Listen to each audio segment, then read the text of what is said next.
Okay, I have been inspired to make a video this morning because a sister of mine sent me a text message that made my heart melt.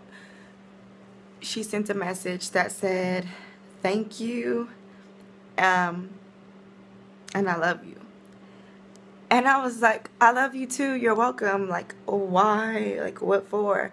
And in my heart and in my mind, I was thinking, like, I really hope that she's saying thank you for my YouTube video, because I just did it.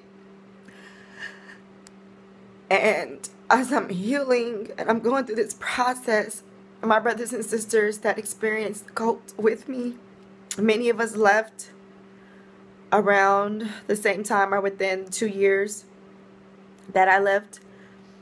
And I formed real relationships with them. You know, we spent most of our time together for the 4.5 years I was there. Like, I was a part of their lives. They were a part of my lives. I seen them every week, and from that to not seeing them at all, like, I taught their children there. I'm a teacher. I teach children. I've always had an affinity for children. I connect with children. I taught children to basically fear God, to fear expression, to stifle their true beings. I'm not too proud of that. I can say that now, you know. That's not the point of this video, though. The point of this video is that I want to let my brothers and sisters know, who are still a part of the World Mission Society Church of God, and who have left the World Mission Society Church of God, that I love you. I think about you. I'm getting my stuff together right now and I'm healing. But no, I have plans for you.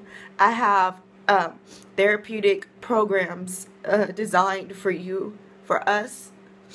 That's all. I just wanted to say that that text moved me, and I want you all to know you are in my thoughts, okay? You are in my heart. You are in my heart, imprinted forever. There is forever, okay? I am releasing the guilt because while I was there at the church, I was the one that encouraged you all and inspired you all to stay. When you were going through hardships and you were wondering, like, where are father and mother? Like, how does this fit into the plan? And you wanted to leave because your family said you were in a cult, or because, you know, your intuition was telling you it was wrong. And I was like fighting your intuition. Like, no, you can't trust what you feel and what you think. You have to know. You just have to stay and love and give me a hug and let's study. You know, I didn't even do that whole let's study thing, actually. I was like, that really annoyed me when people were going through hardships and then you're like, let's study the same thing we've studied since you got here. No. I'm like, let's talk about this. And because I was like, let's talk about this, let's get it out, and I'm like listening, we all know who've been there, like, that was not, let's just say, that was frowned upon. I'm trying to speak in positives, you know, even what is, like, what happened. Speak it in positives and not negate and do the whole don't or didn't. But it was frowned upon. So I was always being watched, and like, you can attest to conversations, and then next thing you know, people are coming up like, oh, sisters, why don't we study? What are we talking about? You heard what we were talking about. We were talking about how my sister here just lost everything, and she's catching a bus to come to church, and she is struggling right now, and right now she's having a breakdown. So I am listening to her worldly troubles, to her personal issues right now, and I'm hugging her, and I'm telling her, sister, it's gonna be all right, you know. Anyways,